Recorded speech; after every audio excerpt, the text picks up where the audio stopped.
Hello, beautiful souls, and welcome to this interview for the upcoming book, Poems from the Heart by Radha's Publishing House. My name is Care, and I am your host and one of the poets within the book. And today I have the absolute pleasure of interviewing Diya Marie Miller. Welcome, Diya. Thank you. Thank you. I'm happy to be here finally. We connected. Woo! So I'm going to take a moment just to introduce you through your beautiful bio. So Diya Marie Miller, a mother of two grown daughters, a daughter herself, a sister, friend, volunteer, gardener, entrepreneur, kitchen witch, and elder sitter, are some of the many roles that this little Cajun country girl from South Louisiana plays. She's lived in China, Indonesia, and Malaysia. The deep South roots and Cajun cooking continues to pull her back to South Louisiana, where her roots lie. She's slowly coming to terms with not being a wife or a girlfriend, and is learning to love herself in every way she can imagine. She's putting herself first these days as she puts pen to paper, working through shadow work and healing her old traumas. She's a fantastic poet who's about to have her dreams of becoming a published poet come true in the upcoming book, Poems from the Heart. Welcome, Diya.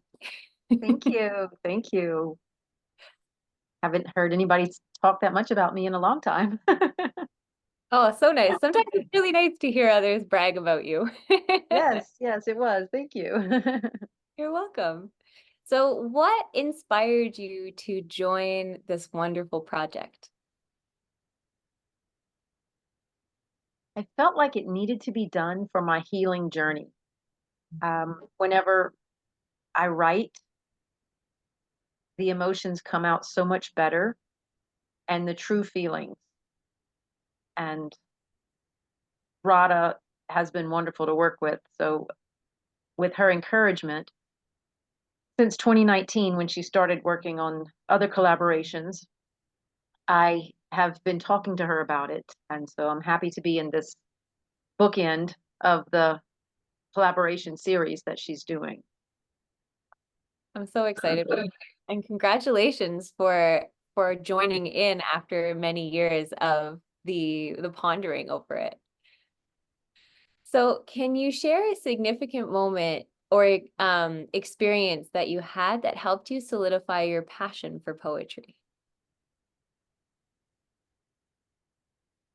It goes way back to being at my grandma's house whenever I was a kid, laying on the swing and reading Reader's Digest of all things, I think. And I just realized I read a poem and I showed it to my grandma, and she didn't think it meant the same thing that it meant to me. And so that made me think that maybe poetry was what I wanted to write because it was up for interpretation, even though it has special meaning to all of us, each of us. And therefore, unlike a story, which tells you all of the ins and outs and doesn't leave much mystery, poems leave mystery. And I liked that aspect of it. I love that. And I love the way that even as a child, you were able to realize that it's up for interpretation. And so why not give it your interpretation and let others have their own with it? Beautiful. What themes or subjects do you find yourself drawn to the most when you are creating your own poetry? Oh, that has to be love. It has to be love or heartbreak. But even heartbreak is derived from love. So, grief, love. I mean, everything goes back to love. Either it was too much love, not enough love, or love. It's all about love. Beautiful. All from the heart. All from the heart. Yes. And in what way do you feel that poetry has helped you navigate the complexity of emotions that we have as human beings?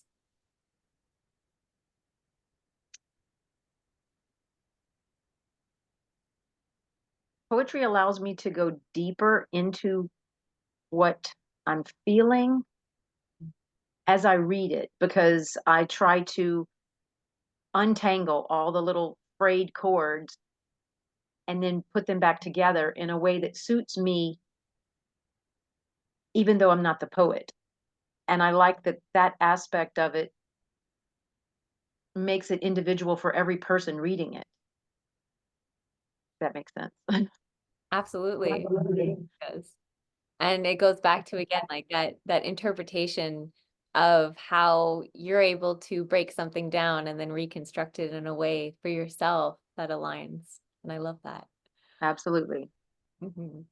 Can you offer a glimpse into the creative process behind the poem that you have submitted and are going to be having published soon?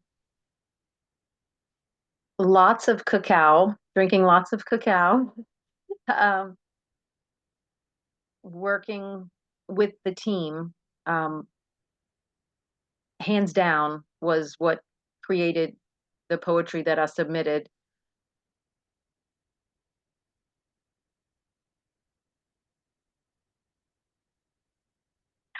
Break a minute. It's okay. Um, the writing workshops that we had on our Zoom calls, working with this book and being able to see everyone else's faces and hear their poetry helped me to expand on my own and be able to write exactly what I feel. So even though when I read it, I understand it one way, other people may get something else from it. But working with everyone who was involved is what made me into the poet that I can be to be in this book. Beautiful. It just shows that everything in life, even though we think it's just us, there's always a little bit of a team behind us in a way. I love that. And what has been one of the most rewarding aspects for you in participating in Poems from the Heart? That would have to be the friends. It would have to be the human connections that I have made all over the world because of this collaboration. Um, people in Hawaii, Eris in Hawaii, you're in Montreal. Radhaa is all over the place, but we have people everywhere. Um, and those friendships I expect to grow and keep. And in the long run, we all need those connections. So this is something, it's words in a book, but the human connection behind it is the most important thing to Mm, I love that. I just heard that like the poem is the seed and then the connections are the root Yes, afterwards. yes, yes, yes. Bring it back to gardening. Right. I love gardening. It's such a fun, it's so beautiful. And just a side note for a moment, it's so beautiful and it's so much fun to see something that you've planted or that you've harvested. Like when you harvest seeds and then you plant them yourself and you see them grow into something, there's just such a rewarding feeling to it. Oh, absolutely, absolutely. So good. You have a big garden, correct? Yes, we accidentally planted over 50 tomato plants because I couldn't bear to let them die. So I put them in the ground to see what would happen, and they're all fizzling out right now because it's over 90 degrees here. But yes, it was beautiful and lush for quite a while. I love that. I like how they were accidental. Um, so how do you plan on celebrating the book when it comes out and the milestone for yourself personally? We have a local bookstore here in town, small place called Bent Pages, and I also plan to contact our local library and Barnes and Nobles in New Orleans, which is our closest one. We're an hour away from New Orleans. And I plan to do some book readings and try to see if I can get some poetry nights at our local yoga studio and um, and also at Bid Pages.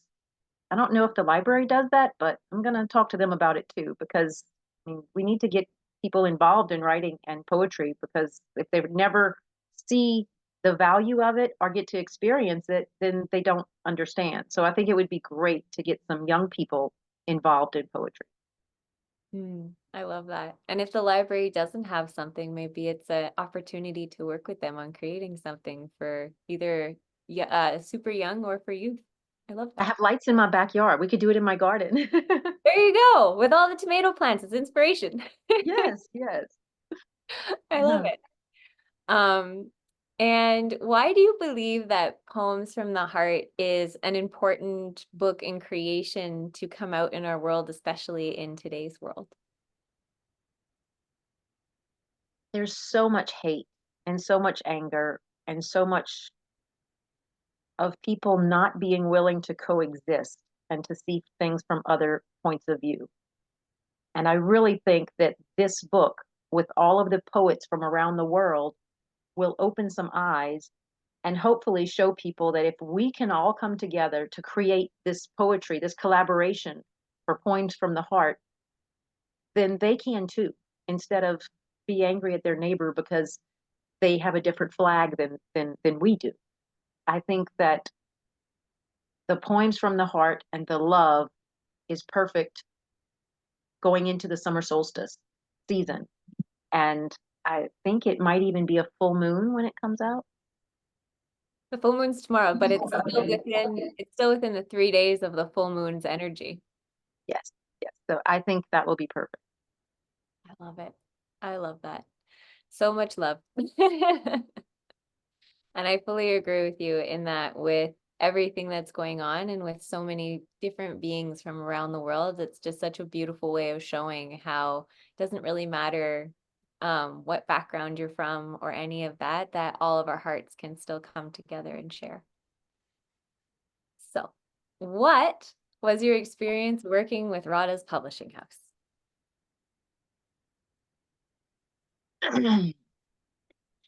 I tried to back out of this project several times because I thought I wasn't good enough and I had big imposter syndrome. And every time I would feel like that, Radha and her team would build me up and help me believe in myself. And if I got stuck on something, they'd give me mechanisms and pull out some modality to where I could actually use it to become better. And that was amazing in itself, um, to work with the entire team.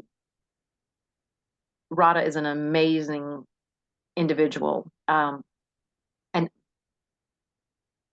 Miss Maya, the shaman, she's another poet in the book.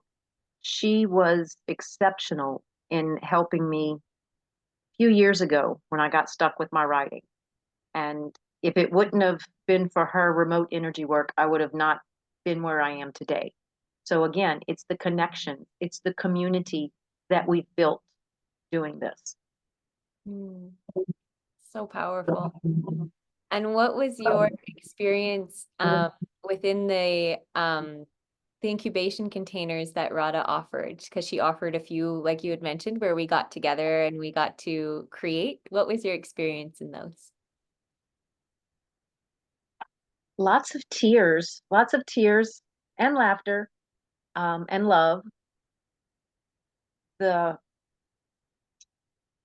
incubator sessions helped open my eyes to different ways that I could write that I didn't know I could write. And the writing prompts that she gave us to work with brought things to the surface that I didn't know I had in me. And I still have a lot of that to refine, but she and her team and all of y'all helped me to believe in myself, especially on the days I wanted to give up. Y'all and the cup of cacao and the incense and the grounding, every single bit of it was wonderful, and I highly recommend it. I love it. Thank you so much. And I also wanted to add about imposter syndrome. One of the other poets within our book her name is Carrie Russell, and she's actually the coach who I work with. I've worked with her for a few years. And yesterday I had a coaching session with her and I was talking about imposter syndrome around my art and how I haven't been putting my art out because I haven't felt like I'm good enough. And one of the girls basically said, your art's good enough because I just found somebody who takes a stick, puts paint on it and slaps it on a canvas and gets paid 7 grand American for it. Wow, wow. Yeah, Did you paint the one behind you? I did. Yes. That is gorgeous. I was admiring that last time we were on a Zoom call together. That is gorgeous. I Thank you. would hang that on my wall in a heartbeat. Thank you very much. It's yeah, exactly. Same. But it's one of those things where we start doing something. Like for me, I started doing art very young, and there was just so much that created this block, and now it's just that unblocking of it all. And what's fun about this and or with poetry is sometimes we don't even realize that we have this power to become published poets. And it shows us that journey whenever we're creating. It's partially about the creation, but it's also partially about the inner work that comes up. So taking a moment to celebrate you and working through everything and coming to this point and allowing yourself to be a published poet as of 4 days from now. So, oh, exciting. For Um, so good. And could you describe working with Radhaa's publishing house in one word?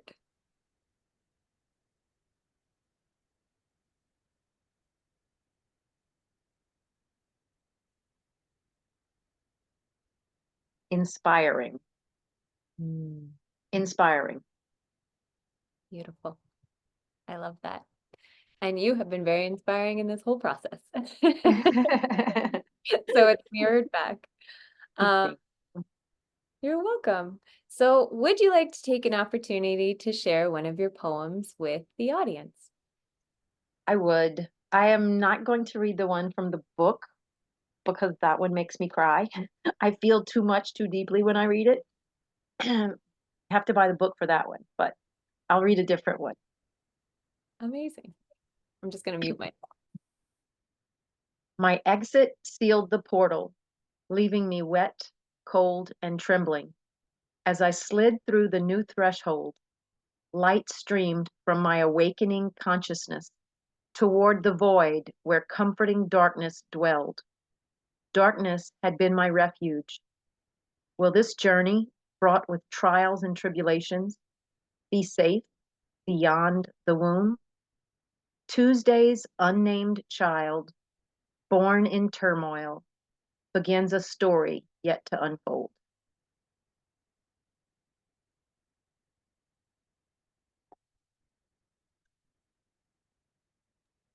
That was absolutely beautiful.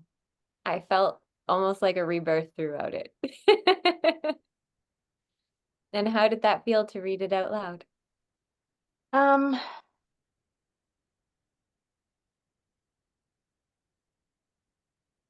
It's like a clearing, like a clearing. To read it out loud was like a clearing in my chest where pain and grief was, but to actually vocalize it opened that space up. Now I can have more love. Exactly. And even as you were saying that, I felt like as you were reading, there was also a clearing through your throat chakra that you could hear too, where it was almost this power that started to accumulate over the poem in your voice. So absolutely beautiful. Is there any last little words of wisdom that you would like to share with our audience before we depart today? Never give up on your dreams. Never think you can't do anything. And what I always say, never say, I can't do something. You can say that, but end it with yet. I can't do that yet. Because your yet will come. Your yet will come. Hmm, your yet will come. And your yet is here for this. I love it. Well, thank you so much, Diya, for taking the time, for contributing your poem, for being brave, and for becoming a published poet for yourself. And for all of our viewers, please take a moment to go and to purchase Poems from the Heart if you haven't yet, to be able to hear and or read Diya's beautiful masterpiece. So thank you, Diya, so much for being here with us today. Thank you. And I wish everybody a beautiful rest of your day. Continue Okay. to shine so brightly. Bye bye.